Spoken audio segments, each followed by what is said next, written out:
Thiruvananthapuram medical college ഉപകരണ വിവാദം സമവായത്തിലേക്ക്. Doctor Haris ഹസനെതിരെ നടപടി ഉണ്ടാകില്ല എന്ന് ആരോഗ്യവകുപ്പ് KGM-CTAക്ക് ഉറപ്പ് നൽകി.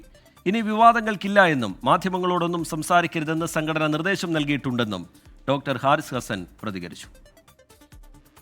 ഡോക്ടർ ഹാരിസ് ഹസനെ നേരിൽ കണ്ട് ആരോഗ്യവകുപ്പ് മന്ത്രി വീണ ജോർജ് കാര്യങ്ങൾ ബോധ്യപ്പെടുത്തിയതിന് പിന്നാലെയാണ് സമവായ നീക്കം.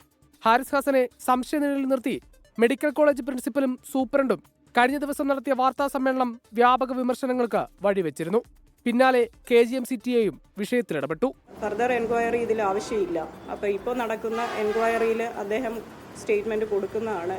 മോഴ്സിലോസ്കോപ്പ് കാണാതായി എന്നത് മന്ത്രി ആരോ തെറ്റിദ്ധരിപ്പിച്ചതാണെന്നും തനിക്കെതിരെ ആരോപണമുണ്ടെങ്കിൽ അന്വേഷിക്കട്ടെ എന്നും ഡോക്ടർ ഹാരിസ് ഹസൻ. മാഡത്തിന് അത് അങ്ങനൊന്നും പറഞ്ഞിട്ടില്ല. അത് എന്തോ ആരോ തെറ്റിദ്ധരിപ്പിച്ചതാണ്.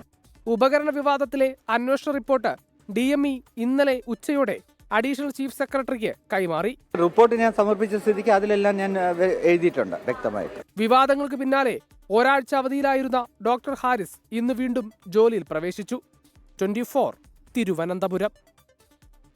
ലോകത്തെവിടെയായാലും ഏത് സമയത്തും 24 വാർത്തകളും ഓഗ്മെന്റഡ് റിയാലിറ്റി പാക്കേജുകളും എക്സ്പ്ലെയിനറുകളും വിശദമായി കാണാൻ ഞങ്ങളുടെ YouTube ചാനൽ നിങ്ങൾക്ക് സബ്സ്ക്രൈബ് ചെയ്യാം.